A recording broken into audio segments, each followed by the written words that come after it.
Oke, kita mulai dari gambar yang dramatis ini. Lihat deh, Rengas Dengklok, 16 Agustus 1945. Ini bukan cuma foto tua biasa, ini adalah detik-detik genting sebelum sebuah revolusi meledak. Di dalam mobil itu, nasib sebuah bangsa lagi dipertaruhkan. Nah, ini yang jadi pertanyaan utamanya. Kenapa Soekarno dan Hatta, dua tokoh paling penting saat itu, malah diculik atau mungkin lebih tepatnya diamankan sama para pemuda yang sebenarnya ada di pihak yang sama? Aneh kan? Inilah misteri yang akan kita bedah sama-sama. Untuk menjawab itu semua, kita akan telusuri cerita di balik proklamasi kemerdekaan Indonesia. Percaya deh, ini bukan sekadar cerita pembacaan teks yang biasa kita dengar. Ini tuh lebih mirip film thriller, sebuah perlombaan menegangkan melawan waktu. Oke, kita masuk bagian pertama, janji Jepang yang memudar. Biar kita paham kenapa momen proklamasi itu jadi krusial banget, kita harus mundur sedikit dulu, lihat konteks Perang Dunia Kedua di Pasifik. Jadi, di tahun 1945, posisi Jepang itu udah di ujung tanduk. Mereka kalah terus-terusan di pertempuran Pasifik. Pulau-pulau penting kayak Saipan, Iwo Jima, sama Okinawa itu udah direbut sama sekutu. Kondisi mereka benar-benar putus asa. Nah, karena udah kepepet inilah, Perdana Menteri Koiso dari Jepang tiba-tiba menjanjikan kemerdekaan buat Indonesia. Eits, jangan salah, ini bukan karena mereka baik hati ya. Ini murni langkah strategis buat dapetin dukungan kita di saat-saat terakhir perang. Dan janji itu ternyata nggak main-main loh. Jepang secara sistematis nyiapin semuanya. Mereka bentuk BPUPKI, yang kemudian sidang buat ngebahas hal-hal super fundamental kayak dasar negara dan konstitusi. Coba bayangin, fondasi sebuah negara udah mulai dibangun, padahal negaranya sendiri belum resmi merdeka. Jadi proses formal menuju kemerdekaan yang disponsori Jepang ini sebenarnya udah berjalan. Tapi semua rencana yang udah disusun rapi itu tiba-tiba ambyar seketika. Ada satu peristiwa besar yang benar-benar mengubah semua aturan main. Tanggal 6 dan 9 Agustus 1945. Dua tanggal yang mengubah dunia. Amerika Serikat ngejatohin bom atom di Hiroshima dan Nagasaki. Dua ledakan dahsyat ini bukan cuma mengakhiri perang, tapi secara efektif melumpuhkan kekuatan Jepang dan memaksa mereka buat menyerah. Dan puncaknya, 5 hari setelah bom kedua dijatuhkan, tanggal 14 Agustus, Jepang resmi menyerah tanpa syarat kepada sekutu. Nah, momen kekalahan total Jepang inilah yang menciptakan sebuah situasi unik yang belum pernah terjadi sebelumnya di Indonesia. Situasi ini dikenal sebagai vacuum of power atau kekosongan kekuasaan. Gampangnya gini deh, Jepang udah kalah, tapi tentara sekutu sebagai pemenang perang belum datang ke Indonesia. Jadi kita ada di posisi yang aneh, nggak ada yang berkuasa.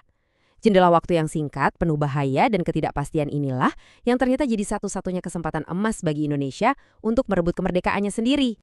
Tapi lucunya, kesempatan emas ini justru memicu konflik internal yang tajam di antara para pemimpin pergerakan. Mereka harus ngambil keputusan paling penting dalam sejarah bangsa, dan ternyata mereka nggak sepakat. Nah, di sini nih serunya, terjadi perpecahan ideologi. Di satu sisi ada golongan tua, Soekarno, Hatta, dan kawan-kawan. Mereka lebih hati-hati. Maunya proklamasi dilakukan lewat jalur resmi PPKI biar teratur dan gak ada pertumpahan darah. Di sisi lain, ada golongan muda yang isinya para aktivis revolusioner. Bagi mereka, gak ada waktu lagi. Proklamasi harus diumumkan saat itu juga, murni atas nama bangsa Indonesia, bukan sebagai hadiah dari Jepang. Karena gemas dan frustrasi sama golongan tua yang dianggap terlalu ragu-ragu, para pemuda ini ngambil langkah yang super nekat. Dini hari tanggal 16 Agustus, mereka menculik Soekarno dan Hatta, terus dibawa ke Rengas Dengklok. Tujuannya apa? Biar kedua pemimpin ini jauh dari pengaruh Jepang dan bisa didesak untuk segera memproklamasikan kemerdekaan. Sekarang juga. Setelah debat yang super alot di Rengas Dengklok, akhirnya mereka semua sepakat. Rombongan pun balik ke Jakarta dan langsung menuju rumah Laksamana Maeda. Uniknya, Maeda ini perwira Angkatan Laut Jepang, tapi dia bersimpati sama perjuangan Indonesia. Dia nawarin rumahnya sebagai tempat yang aman dan netral buat mereka merumuskan naskah paling bersejarah ini. Bayangin deh, semalaman suntuk mereka kerja di tengah ketegangan yang luar biasa. Di sini kita bisa lihat proses lahirnya teks proklamasi. Dari draft tulisan tangan Soekarno yang banyak coretannya, sampai jadi versi final yang rapi dan bersih setelah diketik oleh Sayuti Melik. Dokumen ini siap dibacakan ke seluruh dunia. Dan akhirnya, setelah malam yang super panjang dan penuh drama itu, Fajar 17 Agustus 1945 pun tiba. Semua perdebatan dan perlombaan melawan waktu itu sampai di puncaknya. Sebuah bangsa akan segera lahir. Inilah kata-kata yang ditunggu-tunggu. Proklamasi. Kami bangsa Indonesia dengan ini menyatakan kemerdekaan Indonesia. Kalimatnya singkat, padat, tapi kekuatannya luar biasa. Kalimat-kalimat sederhana ini secara resmi mendeklarasikan lahirnya sebuah negara baru yang merdeka dan berdaulat. Tepat jam 10 pagi, di rumahnya di Jalan Pegangsaan Timur nomor 56, Soekarno dengan suara yang mantap membacakan teks proklamasi itu. Upacaranya sederhana banget, nggak megah sama sekali, tapi momennya mengubah segalanya. Dan langsung setelah itu, untuk pertama kalinya dalam sejarah, bendera pusaka merah putih dikibarkan. Ini adalah simbol visual yang sangat kuat, penanda kedaulatan yang baru saja direbut dengan susah payah. Proklamasi tentu aja baru langkah awal. Sebuah negara kan nggak bisa cuma berdiri di atas kata-kata.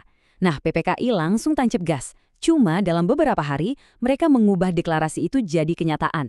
UUD disahkan, presiden dan wakil presiden ditunjuk, sampai struktur pemerintahan dasar pun dibentuk. Janji kemerdekaan akhirnya jadi negara yang berfungsi.